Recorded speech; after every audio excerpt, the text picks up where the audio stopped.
시청자와 함께하는 시민데스크. 새 정권, 달라진 대한민국을 기대하는 시민의 목소리와 함께 지난 5월 10일 대통령 취임식이 YTN을 통해 방송됐습니다. 오늘 시청자 비평 리뷰 Y시간, 대통령 취임식 보도를 살펴봅니다. 이번 주 에필로그 Y시간, 매일 아침 어려운 국제 이슈를 쉽게 풀어주는 오늘 아침 세계는 코너 이승훈 기자와 함께합니다. 시청자 브리핑 시시콜콜 위클리픽, 부족함 없는 방송을 위한 그날까지 시청자 의견에 YTN이 응답합니다.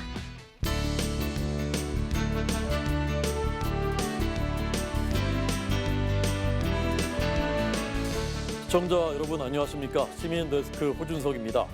봄과 여름 사이에 여행 많이 다니시는 계절입니다. 이맘때가 되면 졸음 운전 사고가 급증한다고 합니다. 특히 5월에 졸음 운전 사고가 가장 많습니다. 한국도로공사 통계를 보면 최근 5년 동안의 고속도로 사망 사고 중에서 70% 가까이가 졸음 운전이 사고 원인인 것으로 나타났습니다. 짧지만 아주 깊게 잠이 드는 마이크로 수면 상태가 매우 위험합니다. 졸음 앞에는 장사가 없습니다. 운전할 때 졸려오면 가까운 졸음 쉼터에 무조건 정차하시는 것이 정답입니다. 이번 주 시민데스크는 시청자 비평 리뷰 Y로 시작하겠습니다.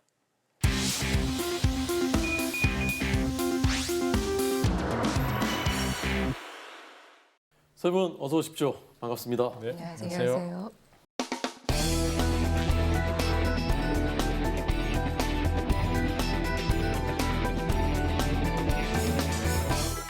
오늘 리뷰 Y는 조수진 시청자평가원께서 선정하신 주제부터 들어보겠습니다. 대통령 취임식은 국가 주요 행사로 기존 편성이 아닌 특별 편성으로 생중계되는 미디어 이벤트입니다. 그러다 보니 행사 이전부터 다양한 정보를 제공하게 되고요. 예측 보도도 이어집니다. 취임식은 물론 생중계되고요. 또 취임식 이후에는 행사 중에 여러 이슈, 에피소드들이 분석이 됩니다. 여기서 언론의 중요한 역할은 이슈에 대한 분석과 비판, 그리고 행사 안에 숨겨진 내용들을 읽고 해석하는 것일 텐데요. 오늘은 미디어 이벤트, 이번 대통령 취임식을 분석하는 YTN의 보도 살펴봅니다. 네, 새 대통령 취임식과 또 취임에 대한 YTN 보도. 먼저 김은정 박사님 어떻게 보셨습니까? 예, 평가원님 말씀처럼 취임식은 한 정권이 시작됨을 알리는 아주 중요한 상징적 의례입니다.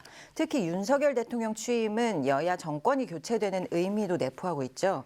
이에 따라서 인수위 시절부터 정책 방향의 변화와 새 정부의 인선, 또 취임사 메시지들까지 다양한 이슈들이 미디어의 주목을 받고 있습니다.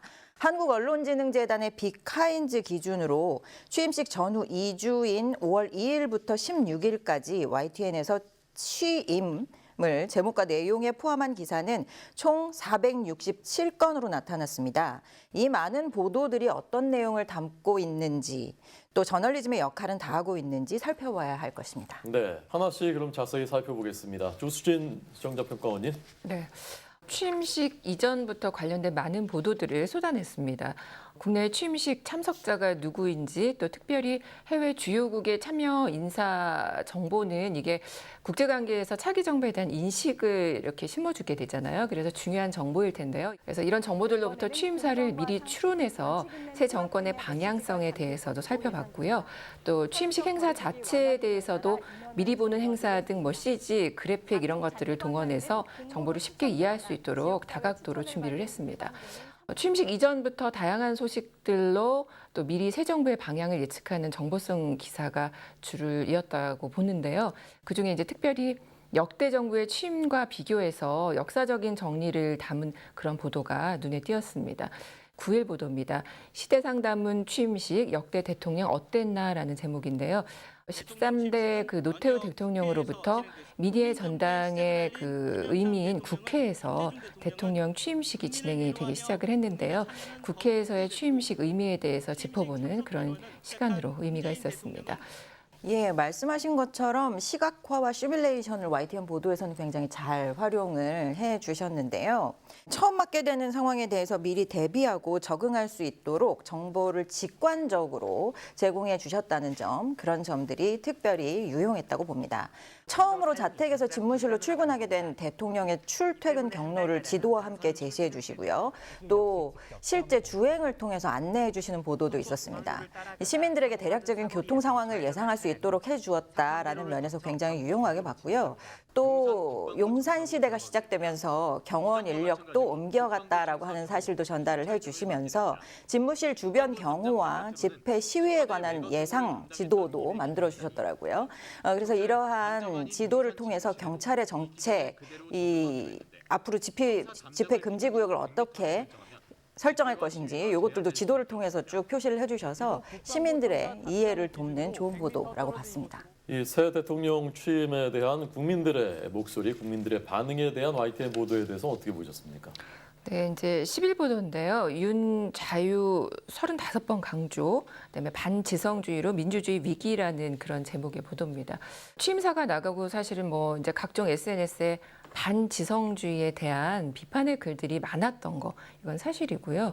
이 보도에서도 자유가치 강조, 반지성주의로 야당 비판한 취임사 전달하면서 통합 소통이 보이지 않았던 점도 지적을 합니다.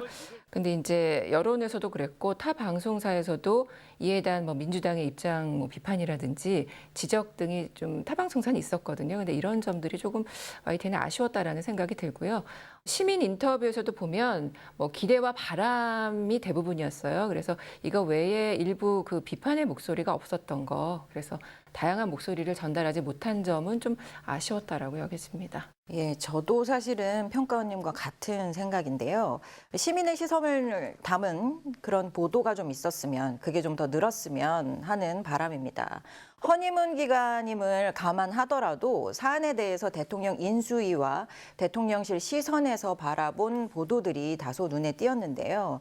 그리고 특히 어떤 보도들에서는 제목이 권력에 대해서 긍정적인 혹은 신화적인 것으로 오해를 불러일으킬 수 있는 것들도 좀 눈에 띄어서 우려가 됐습니다. 180m 걸으며 주먹 인사, 놀이터 경로당에서 소통 행보, 나이트 포커스, 진짜 첫 출근, 소통. 사실 주먹 인사를 하고 직원들 출근 공간을 둘러보는 것이 소통은 아닐 텐데요. 제목만 봐서는 YTN이 그렇게 해석하고 있다고 느껴질 수 있었습니다. 그래서 좀 우려스러웠고요. 윤석열 대통령의 첫 시정연설 관련 보도에서도 하늘색 넥타이에 의미를 부여한 제목이 눈에 띄었습니다. 사실 이어진 해설위원회 시정연설 해설 보도에서도 국회의사당 연설의 절차와 의례를 숙지하지 못하고 범한 대통령의 실수를 애교 섞인 실수라고 여러 차례 언급하는 것이 눈에 띄었습니다. 언론사를 대표하는 해설 표현으로는 적절하지 않다고 판단합니다. 또 용산 집무실 출근길은 같은 경로를 이용해서 출근하는 시민들에게는 굉장히 중요한 이슈가 될 텐데요. 서초동 용산 첫 출근 13분 걸려 윤 정치가 곧 국민통합 보도도 있었습니다. 그런데 대통령의 첫 출근길에 대해서 대통령 자택에서 용산 도착까지 13분이 걸렸다라고 하는 보도가 주류이고요. 같은 시각에 같은 경로를 이용한 시민들 입장에서의 보도는 눈에 띄지 않았습니다. 시민들의 시각에서 시민들의 요구하는 정보를 조금 더 담을 필요가 있다 이렇게 봤습니다. 네. 김선중 해설위원실장께서 어떻게 보셨습니까? 네, 사실 그 어느 때보다도 치열했던 박빙의 대선을 거쳤던 만큼 새 정부 출범을 바라보는 시각도 굉장히 다양할 수밖에 없습니다. 새 정부 출범에 대한 기대와 바람과 함께 여러 비판과 쓴소리도 나오고 있는 상황인데요.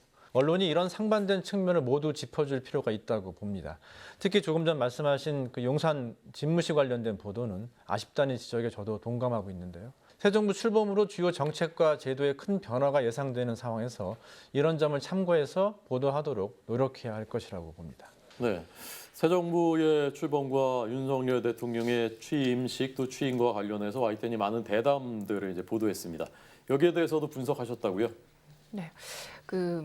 취임식도 사실은 중요하지만은요. 사실은 취임 이후의 국정과제 운영 이게 정말 중요할 텐데요. 이런 부분들이 취임사를 분석하면서 그래도 좀 다뤄졌다라는 생각이 들고요. 10일 더 뉴스에서 윤석열 대통령 공식 취임 자유, 인권, 공정, 연대의 가치라는 제목의 보도는 취임사에 대한 분석을 서로 다른 입장의 두 패널이 나와서 이야기를 합니다. 취임사에서 언급된 그 자유가 경제 기초 또 뭐 교육 문화의 범위를 좀 넘어서 우리 사회에서 절실한 부분들이 있잖아요. 그러니까 그 안에 좀 구체적으로 제시되지 못했다라는 아쉬움을 또 지적하기도 했고요. 지난 10일 뉴이저에서도 평론가가 나와서 그 취임식 의미를 짚어보는 시간을 가졌는데요. 지금은 뭐 아까도 말씀하셨지만 사실 허니문 기간이라고 보이는데 그러다 보니까 비판적인 부분보다는 여기서도 소통을 통해 협치를 바라는 분위기로 대부분이 좀 전달되더라고요. 예, 그렇게 봤습니다. 예, 사실 대담은 YTN의 자랑이자 강점이라고 보는데요. 이번에도 다양한 대담 프로그램들을 편성해서 취임식과 취임사의 의미, 새 정권의 과제, 인선 문제 등을 다양하게 잘 다루어 주셨습니다. 또 각기 다른 입장의 해석과 주장을 제시함으로써 시청자들이 이슈에 대해서 파악하고 균형 있는 정보를 바탕으로 자신의 입장을 결정할 수 있도록 도왔다, 이렇게 봤습니다. 다만 저는 조금 더 다른 관점에서 얘기해보고 싶은 것들이 있는데요. 최근 YTN 보도들이 실시간 정보 전달이나 환경 감시 면에서는 흠잡을 곳을 찾기가 어려울 정도로 굉장히 잘하고 있다, 이렇게 봅니다. 그런데 해설과 논평 면에서는 아쉬운 점들이 좀 눈에 띕니다. 특히 갈등 사안이나 논쟁적 이슈에 대해서는 저널리스트로서의 YTN 구성원들의 관점과 해설을 다룬 그런 보도들보다는 패널에 의존한 간접적인 논평과 해설이 대부분이다. 저는 요새 좀 그렇게 봤습니다. 대표적으로 대통령실 출입기자 신원조에서 관련 이슈 보도도 사실 유사한 예로 지목할 수 있을 것 같은데요.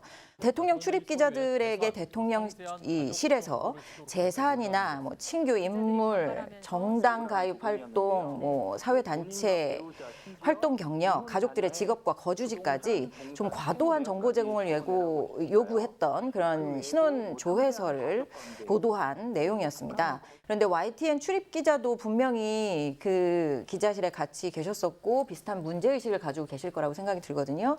그런데 우리 앵커께서 같이 하셨던 프로그램이었던 것 같아요. 거기를 보니까 미디어오늘 기자를 연결해서 전화 인터뷰를 진행하시고 자세한 입장을 전달받으시더라고요. 언론으로서 중립에 대한 부담이 기계적 중립을 고착화해서 오히려 모든 사안에 대한 여론 형성을 정치 진영 논리의 함정에 빠질 수 있게 만드는 그러한 오류를 간혹 가다가 봅니다. 이슈에 대한 관점을 분명히 갖고 또 사회 변화와 발전을 이끌어가는 것도 언론의 책무라는 점을 잊지 말아주셨으면 좋겠습니다. 미디어오늘 그 기자 연결했을 때 말씀하신 대로 제가 이제 그때 그 시간 앵커였는데 우리 기자가 있죠. 예, 그래서 이제 전화 연결하려고 했는데 그 시간에 이제 그 발생하는 이슈들에 대해서 또 본인이 실시간 중계를 해야 되는 그런 상황이었다는 점을 조금 감안을 해주셨으면 좋겠고. 또 그 미디어오늘이 그 사안을 이제 최초 보도했던 매체이기도 했다는 점, 그런 사정이 있었지만 기본적으로는 이제 공감하는 부분이 많습니다. 김선중 해설위원 실장님. 저도 굉장히 공감합니다. 지당한 말씀이시고 지당한 지적이라고 생각을 합니다. 언론이 그 지나치게 과도한 기계적 균형 오류에 빠져서는 안 된다는 거에는 이견이 있을 수 없겠죠. 특히 양측의 주장을 그저 단순 전달하는 게 공정하고 중립적인 보도라는 착각에 빠져서는 안 될 것입니다. 사안의 경중을 판단해서 시시비비를 가리고 시청자에게 올바른 정보를 전달하는 게 언론의 역할일 수밖에 없겠습니다. 대안 없는 무조건적인 비판 보도도 문제지만 언론이 부조리와 불합리한 부분에 눈 감고 지적하지 않는다면 그건 더 문제일 것입니다. 우리가 이미 여러 차례 역사에서 경험했듯이 언론의 역할과 노력이 그 어느 때보다 중요한 시기라고 생각하고 있습니다. 네, 이제 마지막으로 이것만은 꼭 순서입니다. 이것만은 꼭 기억했으면 좋겠다 하는 말씀들 한 말씀씩을 듣겠습니다. 먼저 주수진 평가원님. 네. 대통령 취임식 보도 중계 이상의 분석도 필요하다라고 말씀드리겠습니다. 취임식 보도가 미디어 이벤트로서의 의미에서 한 차원 더 나아가서 이후 과제를 진단하는 보도로 더 집중되기를 바랍니다. 사실 이제 새 정부가 해결해 나가야 할 난제들이 굉장히 많은데요. 앞으로 이 부분의 YTN 보도의 역할 기대하겠습니다. 네. 자, 이번엔 김은정 박사님 한 줄 평 부탁드리겠습니다. 이제 본연의 자리, 소시민의 시각으로 돌아올 때. 시작부터 기존의 정책에 대한 많은 변화를 예고하면서 많은 이의 기대 속에서 새 정부가 출범하였습니다. 새 정부의 임기가 시작되면 언론이 정책에 대해서 비판을 자제하고 우호적 보도를 하는 기간을 우리가 허니문 기간 이렇게 이야기를 하죠. 이제는 허니문을 끝내고 일상으로 돌아와야 할 시점이라고 봅니다. YTN이 대다수의 국민, 소시민의 시각을 담은 분명한 관점이 있는 보도를 많이 기획해 주시길 기대합니다. 네, 오늘 많은 말씀들 들었습니다. 오늘 말씀 경청하고 참고해서 더 좋은 YTN 뉴스 만드는 데 노력하도록 하겠습니다. 세 분 감사합니다. 고맙습니다.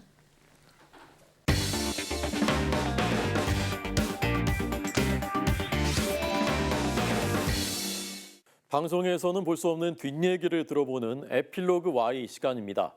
오늘은 오늘 아침 세계는 이라는 코너를 통해서 우크라이나 현지 소식을 꾸준하게 전해드리고 있는 이승훈 기자를 만나보겠습니다. 지금 보시죠. 시청자 여러분은 수많은 해외 이슈를 어떤 방법으로 접하고 계신가요? YTN 오늘 아침 세계는 코너에서는 가장 핫한 국제 이슈를 알기 쉽게 소개하고 있는데요. 하루를 시작하는 매일 아침 이승훈 기자의 친절하고 명쾌한 설명으로 국제 이슈를 정리해보는 건 어떨까요? 무사히 끝난 생방송, 오늘 방송은 어떠셨어요? 시청자 여러분께 제가 전달해 드리고 싶은 내용들이 있죠. 그게 제대로 전달이 되면 좀 기분이 좋고요. 좀 부족하다 싶을 경우에는 그렇지 않은 경우들이 있어요. 그런데 오늘 방송 굉장히 만족합니다. 이번 주 에필로그 Y 시간 국제부 이승훈 기자와 함께합니다. 네, 기자님 안녕하세요. 네, 안녕하세요. 네, 반갑습니다. 제가 매일 아침 뉴스를 진행하면서 우리 기자님과 항상 대담을 하곤 하는데 네. 오늘 또 이 자리에서 보니까 색다른 느낌이에요. 저도 무척 색다릅니다. 그렇죠. 자, 먼저 오늘 기자님을 모시게 된 결정적인 이유가 있어요. 뭐죠? 저희 YTN 방송을 평가하는 모니터 보고서 있잖아요. 예. 거기서 이 코너 오늘 아침 세계는 호평이 정말 자자하더라고요. 저도 찾아서 읽어봤어요. 부끄러운데. 어떻게 해서 이렇게 좋은 평을 좀 받고 있다고 생각하세요? 그냥 시청자 여러분에게 그냥 들어온 소식 좀 편하게 전달해 드리겠다 그런 생각을 항상 가지고 있거든요. 그게 좀 시청자 여러분의 마음에 잘 와닿지 않았나 그런 생각을 해봐도 될까요? 네, 해도 됩니다. 근데 지금 이게 출근 시간에 하는 거잖아요. 그래서 많은 분들이 좀 보실 것 같은데 혹시 주변에서 보신 분들 없으세요? 저희 주변에 있는 사람은 저한테 관심이 별로 없나 봅니다. 아, 그런가요? 네, 그리고 또 저희 집사람도 잘 안 보는 것 같아요. 아, 바쁘셔서 그러시겠죠. 네, 한번 보고서 모니터는 해주더라고요. 그런데 좀 많이 혼납니다. 어떤 점으로 좀 혼나셨어요? 가장 많이 혼난 거요. 네. 살 많이 쪘다고요. 좀 많이 빼라고. 아, 외형적인 모습? 지금 약간 조금 이렇게 관리하고 계세요? 다시 출연하기 시작하셨으니까요. 관리를 해야 되는 거는 저희 책임인 것 같아서요. 조금 적게 먹으려고 노력을 하고 있습니다. 그러면 이 오늘 아침 세계는 코너 이야기 좀 본격적으로 해보도록 하겠습니다. 이 코너에 대해서 좀 자세하게 좀 얘기해 주세요. 대략 재개에 할애된 시간은 한 10분 정도 되는 것 같아요. 미국과 세계의 주요 국가들, 우리랑 시차가 반대죠. 그렇기 때문에 주요한 소식들이 가장 우리 시간으로 밤에 많이 들어옵니다. 그 뉴스 가운데서 시청자 여러분들이 정말 관심 있을 만한 이슈들을 뽑아서 골라서 전달을 하고 있습니다. 다만 지난 2월 24일이었죠. 러시아 침공으로 이제 이른바 우크라이나 전쟁이 시작이 됐어요. 네. 그래서 현재 주로 우크라이나 전쟁 소식을 여러분에게 전달해 드리고 있습니다. 그럼 이 코너 오늘 아침 세계는에서 다루는 주제는 어떻게 선정하시는 건가요? 시청자 여러분께서 관심을 가지는 이슈, 거기에 우리 국제부 기자들이 이 정도는 우리 시청자 여러분께서 관심을 가져주셨으면 좋겠다. 이런 이슈가 아마 거기에 추가가 될 겁니다. 제가 이제 YTN을 입사한 게 한 30년 이제 가까이 되거든요.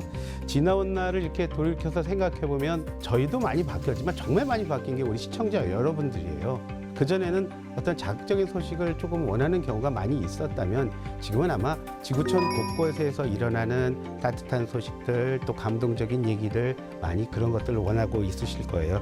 그래서 제가 이야기를 전하면서 시청자 여러분이 같이 눈물을 흘릴 수 있는 그런 얘기들을 찾으려고 현재 노력하고 있습니다. 그러니까 이제 시청자들의 마음을 좀 헤아릴 수 있는 그런 이슈들을 선택하시는 게 아마 호평을 받는 그런 이유가 아닐까 싶은데요.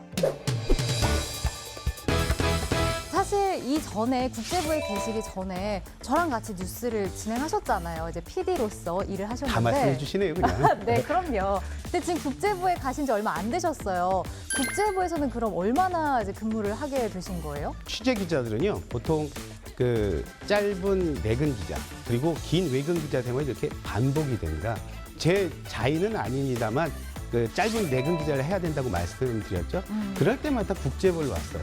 그래서 지금까지 이제 국제부 기자라는 이름을 달고 있는 게 이번이 꼭 4번째입니다. 이제 여러 차례 이렇게 국제부에서 생활을 하시면서 이제 취재할 때 나만의 노하우도 많이 생기셨을 것 같아요. 노하우라고 뭐 특별하게 말씀드릴 요령? 예, 그런 거는 없는 것 같아요. 네. 다만 이제 국제뉴스를 취재하면서 제가 좀 달라진 게 있습니다. 그 전까지는 외신 텍스트에 주로 제가 이렇게 관심을 보였다고 하면요. 지금 현재는 좀 화면에 집중하려고 노력을 하고 있어요. 그래서 저는 그 화면에 집중하면서 될 수 있으면 가급적 설명을 최소화하려고 하고 있고요. 그럼 최소화하면서 그 시간에 시청자들께서 좀 생각할 수 있는, 판단할 수 있는 시간을 좀 드리고 싶다. 그런 식으로 좀 하고 있습니다. 근데 이거는 저희 개인적인 질문이기도 한데 혹시 출근은 언제쯤 하세요? 전쟁을 취재하는 건 상당히 힘든 과정인데 우크라이나 전쟁에서 관련한 화면을 계속 봐야 하죠. 여기에서 어떤 그림을 그림 가운데서 가장 잔인하지 않거나 그리고 시청자들에게 이 정도는 보여줄 수 있다 하는 그림 속에서 또 저희가 전달하고자 하는 내용들을 가장 정확하게 또 전달해야 할 필요가 있거든요. 네. 그러다 보니까 지금 말씀하신 대로 시간이 좀 많이 걸려요. 그래서 처음에는 그렇게 오랜 시간이 걸리지 않을 거라는 생각을 했었는데 점점 집에서 나오는 시간이 빨라지고 있습니다. 저는 한 새벽 4시쯤 나옵니다. 아니 그렇게 일찍 출근하시면 힘들지 않으세요? 제가 출연을 하는 이유는 이런 겁니다.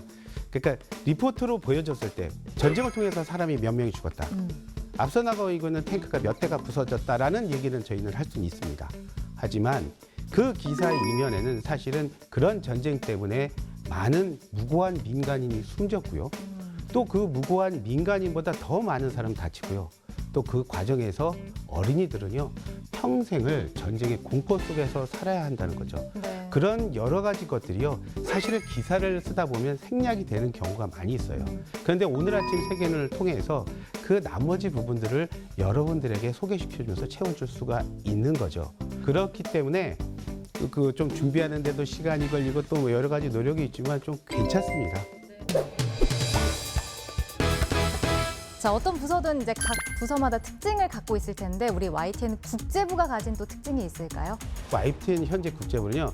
정말 다양한 경험을 가진 그 시니어 기자라고 하죠. 정치, 경제, 사회 모든 분야에서 현안을 얘기할 수 있을 정도의 전문가가 포진해 있다. 그렇게 말씀드릴 수 있을 것 같아요. 그러면 국제부에 계시니까 다들 이렇게 외국어, 영어 좀 잘하시나요? 저도 그렇게 생각했어요. 저도 그렇게 생각해서 국제부 기자의 가장 큰 덕목은 그 외국어 구사 능력이 아닌가라고 생각을 했는데 시간이 지나면서 그런 생각들이 많이 달라지게 되더라고요. 가장 큰 덕목은 바로 지금 말씀드린 현장에서의 경험이란 쪽으로 저도 결론이 점점 향하고 있더라고요. 뭐 제 경험만 하더라도요. 저는 영어 크게 잘하지 못하고 뭐 한 중국어 약간 구사하는 그 정도입니다.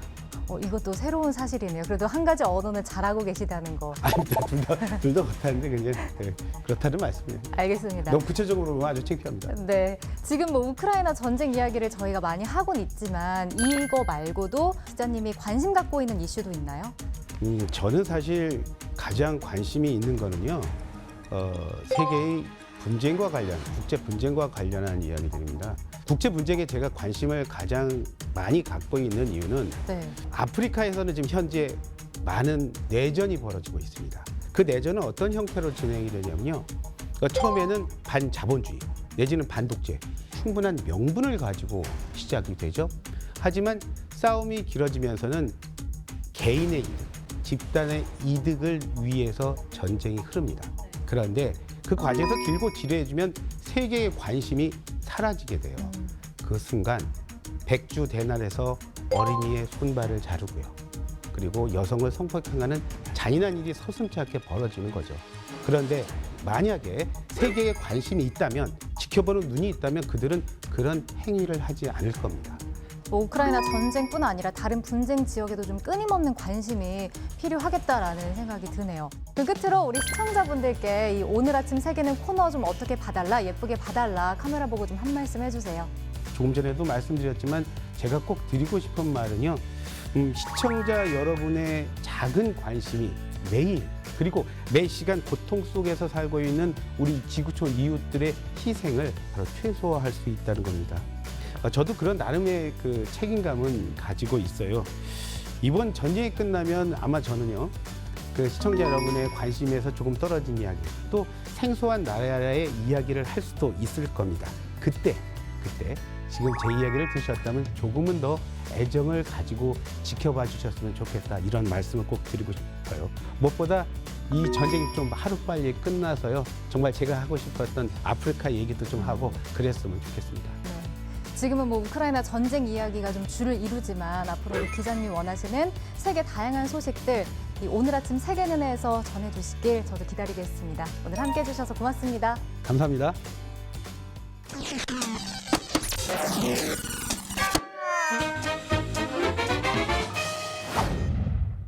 가장 빠른 옴부즈맨 프로그램 그 기록을 모아보는 시간입니다. 시청자 브리핑 시시콜콜 위클리픽. 이번 주 시청자 의견 함께 보겠습니다. 간호학과 학생들이 산모 동의 없이 분만 현장을 참관하고 있다는 YTN 보도에 시청자들의 많은 관심이 쏟아졌습니다. 절대 있어선 안 될 일이라는 의견과 그러면 실습은 어디서 하냐는 반론이 엇갈렸습니다. 아직 의료인이 아닌 간호학과 학생들이 산모나 보호자의 동의 없이 분만 참관을 하고 있다는 제보가 저희 YTN에 들어왔습니다. 분만실에서 참관할 때 실습생이 아닌 신규 간호사인 척 해야 하며 보호자가 보고 있으니 아기가 나올 때 인상을 짓거나 학생 신분을 알아차릴 만한 행동을 하지 말라는 구체적인 내용이 빼곡히 적혀 있었기 때문입니다. 한 학생은 YTN 취재진과의 통화에서 학생들이 분만실 안으로 들어가기 전 실습생 명찰을 떼야 했고 필기구도 들고 갈 수 없었다고 설명했습니다. 본인이 애 낳는데 들어온다고 생각해 보세요. 저 병원만 그럴까? 기분 나쁘고 황당하다는 댓글이 많습니다. 동의 안 구하고 저러는 건 당연히 문제되지. 명백한 불법 행위고. 환자 본인이 동의해야 한다잖아. 실습생은 의료진이 아니잖아. 기사의 취지대로 동의를 받지 않은 것이 문제라는 공감대가 컸습니다. 그런데 학생이 배우지 못하면 어떻게 간호를 합니까? 실습을 받아야 숙련된 간호사가 되는 거 아닌가? 간호대생들이 실습을 받지 못하면 그 피해는 고스란히 환자들에게 돌아가는 것 아니냐는 반론도 만만치 않았습니다. 또 의대생들은 괜찮고 간호대생만 문제냐는 댓글도 있었는데 개인 병원 참관은 정식 의료진이 아니면 모두 불법입니다. 제보자는 이 같은 관행이 어제 오늘 일이 아니었다는데 충격을 받아 YTN 취재에 응했다고 합니다. 기사를 쓴 김철희 기자는 간호대뿐 아니라 의대에서도 이 같은 사례가 있는지 더 살펴보겠다고 말했습니다. 다만 대학병원의 경우 수련기관으로 보기 때문에 학생들의 참관이 불법은 아니라고 전했습니다. 지난해 8월 서울 은평구로 이사를 계획하던 A씨는 주민센터에 외국인인 부인의 이전 등록 절차를 문의하다 귀를 의심하는 말을 들었습니다. 외국인하다고 저렇게 짜증나는데 자기가 부끄러우니까 안 데리고 그거 하는 거잖아요.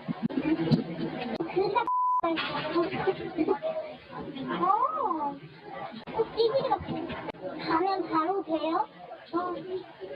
지금 아프게 일방적인 욕설에 외국인과 결혼한 다문화 가정에 대한 혐오 정서까지 포함된 발언.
영상 방송을 하는데 앞에 그 전주 음악이 있죠. 그 음악의 끄트머리에 그 왜 고음이 나옵니까? 나만 그런 게 아니고 다른 사람한테 얘기 때 다른 사람이 다 그래요. 그걸 좀 제발 삭제 좀 해주세요.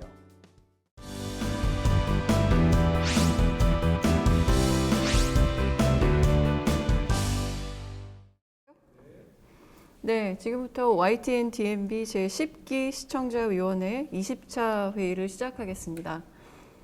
수학은 대한민국 공교육에서 입시 주요 과목이죠. 이런 상황에서 수학은 의무적으로 해야 되는 따분한 공부라는 수학에 대한 인식을 좀 불식을 시키고 학부모와 또 학생들이 조금 더 쉽게 재미있게 수학에 접근하도록 하기 위한 에듀테인먼트 프로그램입니다. 이 프로그램이 오늘 시청자위원회의 논의 대상입니다. 그럼 지금부터 프로그램을 시청하신 위원 여러분들의 의견을 들어보겠습니다. 안녕하십니까. YTN DMB 시청자위원 주영호입니다. 시청자 입장에서 실생활에 도움이 되는 좋은 교육, 교양 프로그램을 만난다는 것은 대단히 즐거운 일입니다. 먼저 진행자의 전문성이 강화되면 좋겠다는 생각을 하게 되었습니다. 방송 주제를 쉽게 전달하기 위해 사례로 인용되는 에피소드나 아이템들이 보다 적절하고 명확했으면 하는 생각입니다. 부자연스럽거나 다소 자기적인 모습이 연출되고 또 방송화되는 토크는 지양하고 전문적인 내용을 쉽게 전달하는 이해력이 출연자들이 특히 진행자들에게 보여줬으면 좋겠습니다. 여러 발전 가능성을 지닌 YTN DMB의 수다학이 보도 전문 방송사가 만드는 교육, 교양 프로그램의 발전의 모델로 자리 잡을 것으로 기대하면서 앞으로 제작진의 무궁한 분발을 기대하고 응원합니다. 이상입니다. 수다학 재밌게 봤습니다. 일단은 매회 키워드를 제시하고 그거 관련된 일상 속의 어떤 생활 속에서 수학과 연결시키는 점이 수학을 어렵지 않게 느껴졌고요. 예를 들어 메스키친 그 수학자 편에서는 펠릭스 클라인이 발명한 그 클라인병을 이제 만드는 과정을 했는데 전개도를 갖다가 처음부터 보여주고 잘라서 하는 것이 아니라 시간 관계 때문인지 모르겠지만 잘라져 있는 전개도를 보여주고 이제 진행자가 이게 전개도가 있습니다라고 얘기하는 거예요. 근데 이 전개도가 어디 있는지 검색을 통해서 찾아보라는 얘기인지 아니면 학습 도구를 사면 그 안에 전개도가 있는 건지 구체적인 안내가 없는 거죠. 그렇게 해서 그냥 이렇게 하면 됩니다. 이렇게 하면 됩니다. 그래서 넣어보고 근데 또 이 전개도가 투명해서 이 백그라운드를 그냥 출연자의 옷에 비춰서 하니까 정확하게 눈에 들어오지도 않았고요. 그러니까 그런 부분이 조금 아쉬웠고요. 또 하나 어렵다고 느꼈던 부분은 엔딩 부분에서 꼭 어떤 수학적 명언이나 이런 것들을 설명하시는데 맨 마지막에 이제 그 출연하신 수학 선생님께서 수학은 세상을 연결한 소통 도구이다라고 하면서 이제 마무리 멘트를 시작을 하시거든요. 근데 이제 진행자인 사람들이 주변 그 개그맨 출연자도 그렇고 그래서 뭐 수학은 필요 없다. 나 노래를 할 거니까. 그래서 왜 수학을 배워야 되죠? 막 이런 식으로 말을 이어가고 결국은 수학은 세상을 이해하는 번역이기 때문에 이걸 해야 됩니다. 이런 식으로 그냥 급하게 마무리를 하시는데요. 저는 수학은 세상을 연결한 소통 도구이다. 이 문장 하나를 이해시키기 위해서 쉽게 얘기하면 EBS 지식 채널 2에 한 5분짜리의 내용이 들어가야 된다고 생각을 하거든요. 왜냐하면 그 한 편을 보고 수다학을 매해 반복해서 시청해서 그 앞에 했던 내용들을 보면 이 예시나 문구들이 충분히 이해될 수도 있겠지만 단편적으로 이 회차만 찾아봤을 때 이것이 왜 소통의 도구인지 솔직히 앞에서도 설명이 좀 부족했다고 생각이 돼서 저는 거창하게 명언이나 문구를 엔딩으로 넣지 말고 차라리 오늘 배웠던 것들을 반복하는 것이 더 어떨까. 그러니까 전반적으로 조금 어렵다라고 느껴지는 부분이 있어서 이것은 수학을 어려워하는 사람이 쉽게 접근하는 것도 있지만 수학이 조금 익숙한 사람도 즐겁게 수학을 할 수 있어야 되는 프로그램이라고 보면 그런 것들을 좀 고려해서 조금 더 시청자의 눈높이에 맞춰서 친절했으면 조금 더 집중해서 재미있게 시청할 수 있지 않을까 그런 생각을 해봤습니다. 방송 제작 방향에 맞춰서 시청자 눈높이를 고려한 방송 소재 선정 및 쉽게 설명이 좀 필요할 것 같습니다. 테슬레이션 같은 경우는 원어로 소개하면서 어원 설명부터 좀 진행을 했다면 좀 더 그 개념이 명확히 이해가 됐을 것 같고요. 그리고 해당 용어가 우리말로는 쪽맞추기라는 점, 그리고 아무래도 주 시청자가 학부모나 학생일 거라고 생각이 드는데요. 학부모 또한 대부분 오래전 학교 교육을 기억을 되살려서 시청을 하다 보니까 기본적인 개념 설명부터 좀 차근차근 설명했다면 좀 더 이해가 쉬웠을 것 같습니다. 그래서 저는 이제 매스키친이라는 그 소 부분이 좀 더 의미가 있다고 생각이 드는데, 이게 약간 엄마가 아이를 가르쳤을 때 미리 예상되는 시나리오처럼 진행이 된다라고 하면 그냥 단순히 초콜릿을 물에 담갔을 때 경계선이 형성되는 장면만 보여주는 게 아니라 그 전에 이미 언급됐던 개념이나 그것의 의미에 대해서 다시 한번 이렇게 짚어주면 엄마가 굉장히 모범 교환을 보고 아이를 가르칠 수 있을 것이라고 생각이 들거든요. 그래서 매스키친에서 개념부터 의미까지 그런 전체적인 내용을 다시 한번 구성해 준다고 하면 엄마가 아이에게 학습을 하는 그 과정이 좀 더 쉬울 것이고 좀 더 효과적이라고 생각이 듭니다. 근데 저도 우선 수다학이란 프로그램이 뭐 꼭 학생이 아닌 제가 봐도 굉장히 유익했기 때문에 눈높이를 맞춰서 다양하게 더 다양한 내용을 좀 접근하게 된다 그러면 모든 시청자들이 쉽게 수학을 접할 수 있는 아주 좋은 프로그램이 될 것이라고 생각됩니다. 예, YTN DMB 시청자위원 김혜영입니다. 수다학은 학부모들이 쉽게 수학을 지도할 수 있고 또 자녀들은 즐겁게 수학을 배울 수 있는 수학 교육법을 소개하는 프로그램입니다. 매 회마다 한 가지 주제를 정해서 그것과 관련이 있는 다양한 수학 지식을 소개하고 또 가정에서 쉽게 활용할 수 있는 수학 관련 놀이나 수학 지도법을 제시합니다. 시청자들이 어렵거나 재미없다고 생각할 수 있는 수학을 실생활에 접목을 해서 재미있게 전달하는 것이 이 프로그램의 강점이라고 생각을 했습니다. 또 수다학에서는 프로그램의 특성상 각종 수학 용어들을 언급할 수밖에 없는데 이전 회차에서 나온 용어들의 경우 설명이 좀 부족해서 다소 아쉽다는 생각이 들었습니다. 게다가 프로그램의 이전 회차에서 이미 언급한 바 있는 인물이라든지 용어에 대해서는 출연자들이 이전에 언급했음을 강조하면서 구체적인 설명 없이 프로그램을 진행하는 모습을 볼 수 있었는데요. 이런 식의 용어 설명이나 설명 생략은 시청자들의 이해를 방해할 뿐만 아니라 새로 유입된 시청자들에게 소외감을 주어서 흥미를 떨어뜨리고 또 프로그램의 진입장벽으로 작용할 것으로 보입니다. 그래서 수다학을 처음 보거나 혹은 가끔 보는 시청자들을 위한 배려도 필요하리라 생각을 했습니다. 또 여러 위원님들하고 동일하게 저도 그 특정 수학 주제를 요리에 빗대어서 좀 쉽게 풀어내는 매스키친 코너도 굉장히 긍정적으로 봤습니다. 특히 이 디자인 편에서는 패션, 가구, 건축 이렇게 일상에서 쉽게 접할 수 있는 대상하고 수학과의 연계성을 다양한 주요 개념들을 섞어서 잘 설명을 해주셔서 저도 좀 재밌게 계속 지켜볼 수가 있었습니다. 네, 다양한 의견을 주신 위원님들 감사드립니다. 사실 그 수다학은요, 그 가치를 인정을 받아서 사실 지금 시즌 7까지 와 있는 상황입니다. 오늘 말씀 주신 위원님들의 의견 그리고 또 시청자들의 다양한 의견을 잘 반영해 주셔서 수다학이 대한민국 대표 장수 교육 프로그램으로 좀 자리 잡으시기를 기대해 보겠습니다. 네, 이것으로 5월 시청자위원회를 마치겠습니다. 수고하셨습니다.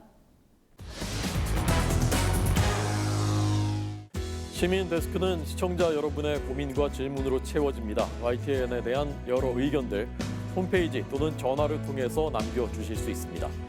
저는 다음 주에 더 유익한 내용으로 돌아오겠습니다. 시청해주신 여러분 고맙습니다.